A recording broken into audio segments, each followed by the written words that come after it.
Kembali lagi bersama saya Dr. Hasanul dari FK UMSU Divisi Neurologi. Ya, kita masuk ke satu pemeriksaan ya neurologi, yaitu pemeriksaan sensorik.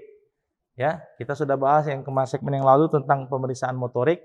Nah, ini pemeriksaan sensorik. Apa sih sensorik? Sensorik itu adalah satu saraf ya perifer yang membawa rangsangan ya dari reseptor menuju ke sistem saraf pusat. Dia akan masuk melalui medula spinalis, dan dari medula spinalis jarasnya itu dibawa nanti ke otak, ya. Di otak nanti diterima oleh satu bagian namanya talamus, kemudian diproyeksikan ke korteks bagian tepi otak. Nah, nanti akan dipersepsikan. Oh, ini yang dirangsang nih rasa raba. Nih, oh nih nyeri. Oh, ini suhu panas atau dingin. Itu dibawa oleh sistem tadi, ya, mulai dari reseptor di kulit ya sampai ke otak. Kalau ada kelainan sensorik berarti ada masalah di jalur itu. Ya, nah ini kita bisa deteksi. Dan pemeriksaan sensorik ini ada istilahnya pemeriksaan namanya ekstereseptik ya, itu lagi proprioseptik ya. Ekstereseptik ini terdiri dari 3 saja, raba, nyeri superficial, dan suhu ya. Nah, itu artinya ada rangsangan dari luar dibawa ke otak, ya. Atau proprioseptik itu dari rangsangan bagian dalam, ya, terdalam. Itu biasanya nyeri dalam, tekan, sensasi tekan dalam, gerak dan posisi seperti itu. Kita mulai dari pemeriksaan raba ya. Tapi sebelumnya para mahasiswa sekalian, kita lakukan pemeriksaan sensorik harus kita tahu yang namanya dermatom. Nah, dermatom ini satu gambaran ya, peta sensorik di permukaan kulit, dermatom. Jadi kalau ada masalah di daerah tubuh tertentu, ini udah ada persepsi di kita, bisa jadi ini masalahnya berhubungan dengan segmen dermatom, berhubungan dengan sistem saraf di pusat, yang atau di daerah tepinya yang membawa saraf tadi. Jadi ada istilahnya nanti dermatom, miotom ya, itu perlu kita ketahui ya. Jadi kita bisa deteksi dari pemeriksaan sensorik tersebut. Nah dari pemeriksaan sensorik ini juga kita harus tahu nanti dia simetris kanan kiri, kemudian gradasinya ya. Ini rangsang yang kuat atau lemah itu harus tahu ya. Kemudian levelnya ya. Kemudian kita periksa dari bawah ke atas atau dari atas ke bawah ya menuju daerah lesi. Dan pada umumnya pemeriksaan ini sederhana, tidak banyak memerlukan alat-alat yang canggih-canggih. Hanya saja dengan modal kita, hanya dengan ya tisu, kapas, misalnya tisu atau suhu yang kita masukkan cairan dingin atau panas ke dalam. Nah, nanti dengan suhu tertentu, atau kemudian dengan rangsangan nyeri. Nyeri jangan dengan jarum yang tajam sekali ya, jarum tapi yang tidak mencederai ya, atau dengan tusuk gigi. Ya, baik. Kita mulai rangsang raba ya. Prinsipnya hampir sama pemeriksaan dengan suhu dengan letak-letaknya. Hanya saja mungkin berbeda di rangsangannya. Nah, untuk raba sendiri ya, ini kita lakukan pemeriksaan di daerah yang kita curigai. Misalkan ada lesi, dok, saya datang dengan wajah saya kebas sebelah kanan. Rasa-rasanya seperti tidak berasa. Nah, kita langsung bisa mulai ke daerah wajah tadi. Atau dok, saya dari pusat ke bawah tak terasa, Pak Dokter. Ya, kalau dicubit-cubit tak terasa. Kita lakukan pemeriksaan mulai dari yang di lesinya sampai ke daerah yang normalnya, seperti itu. Nah, kita coba rangsang raba. Kita membandingkan rangsang raba kanan sama kiri. Mungkin dari wajah dulu, ya. Nah, Pak, nanti saya akan melakukan satu pemeriksaan sensorik namanya. Nanti Bapak pejam mata, dan syaratnya sensorik, syaratnya pasien harus komposmentis, harus kooperatif, harus sadar. Pasien nggak sadar atau penurunan kesadaran tidak bisa dilakukan pemeriksaan sensorik. Nah, kemudian pasien harus rileks, nyantai, jangan terlalu capek, jangan terlalu ngantuk, tidur. Ya, ini nggak tidur ya, ngantuk ya. Ya, maklum lagi puasa ini ya. Nah, jadi itu syaratnya seperti itu, harus sadar penuh ya.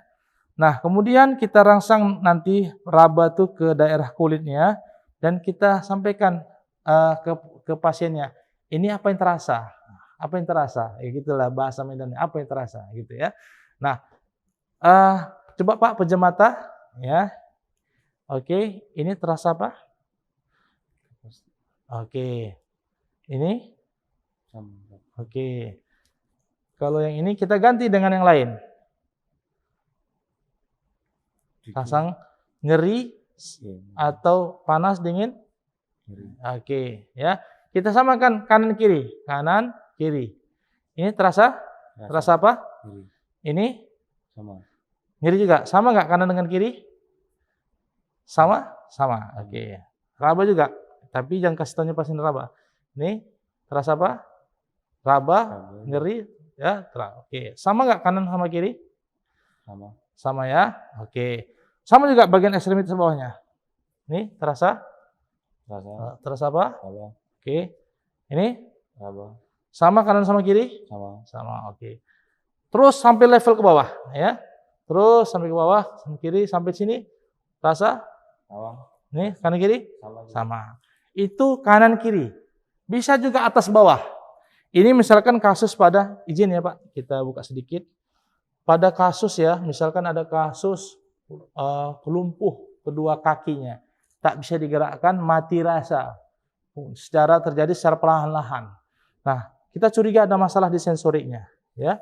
Jadi pasiennya mengeluh, dok saya dari puting susu ke bawah ini kok nggak terasa saya Pak Dokter. Dicubit-cubit tak terasa. Atau rasanya kayak baal kebas, kesemutan. Nah ini rasa-rasa sensori ini bisa kita deteksi dengan pemeriksaan. Jadi ketika deteksi pasien Pak, sebatas mana Bapak rasakan nggak terasa? Daerah putih susu dok. Nah, kita bisa mulai dari pemeriksaan dari atas ke bawah. Itu bisa rangsang dengan rangsang raba misalkan ya. Ya, terasa? Kanan kiri sama. Oke. Yang ini terasa? Terasa. Kita turun satu level. Terasa? Terasa. Sama atas sama bawah? Sama? Sama. Sama. Oke. Kita turun lagi. Sejajar puting susunya? Terasa? Terasa. Terasa. Bawah lagi? Terasa? Terasa. Sama atas sama bawah? Nah, ini normal. Tapi ketika kita mulai dari atas, pas di puting susunya nggak terasa, setentang puting susunya nggak terasa. Pak, ini apa? Nggak terasa saya Pak Dokter. Atau berkurang. Atas sama bawah mana lebih terasa? Lebih terasa ini atas dibandingkan bawah. Kita langsung lagi ke bawah, ke bawah, ke bawah. Sampai dia tahu kita batasnya mana dia berbeda itu. Gradasinya berbeda. Nah, gradasi berbeda itu, inilah nanti bisa menggambarkan satu level. Oh, ada masalah di dermatom ini. Oh, ada masalah di saraf yang ini. Contoh kalau masalahnya tentang puting susu, ini level daripada segmen medullospinalis torakal ke-4. Ya. Nah, berarti di torakal 4 mikirnya oh berarti ada masalah ini. Di mana? Di medullospinalis di torakal 4-nya kemungkinan. Nah, dari situ kita bisa berangkat untuk pemeriksaan penunjang lebih lanjut. Atau mungkin MRI atau pemeriksaan lainnya ya untuk mendeteksi apakah masalah di situ ada masalah tumor atau ada masalah gangguan tulang di situ, menekan sistem sarafnya ya atau ada karena proses pembuluh darah yang pecah di situ, stroke spinal dan sebagainya. Nah, seperti itulah pemeriksaan raba, nyeri dengan tadi sesuatu yang tajam, suhu. Nah, suhu ini kita lebih mengarah suhu panas sama dingin. Nah, dingin kita gunakan suhu dengan suhu 40 sampai 45 derajat. Lebih dari 45 derajat itu akan menyebabkan nyeri. Atau suhu dingin sekitar 5 sampai 10 derajat Celcius. Kalau di bawah 5 akan menyebabkan rangsangan bukan suhu lagi tapi rangsangan nyeri. Jadi sama seperti tadi kita letakkan daerah tabung reaksi berisi air panas dengan suhu 40 sampai 45 daerah kulitnya. Terasa apa nih Pak dengan posisi pejam mata? Rasa apa nih Pak? Panas. Ini Sama. panas. Mana ini sama ini sama? Normalnya sama ya. Satu level ke bawah. Ini sama. Nah, bawah lagi ya, ini sama ini. Nah, mana yang terasa? Yang atas apa yang bawah? Yang atas. Yang atas lebih terasa. Itu patologis berarti ada level terjadi perubahan rasa di situ. Tetapi perpindahan dari satu rangsang suhu dengan suhu lain harus ada jarak ya. Jarak artinya jarak jangan sampai terlalu dekat karena suhu ini kalau kita angkat masih nempel tuh di sini. Nah, itu kisaran kurang lebih kita bisa kasih jarak jeda 2 detik ya dari tiap manuver ya. Nah, itu mengenai pemeriksaan sensorik ya. Sensorik dingin, nyeri dan juga raba.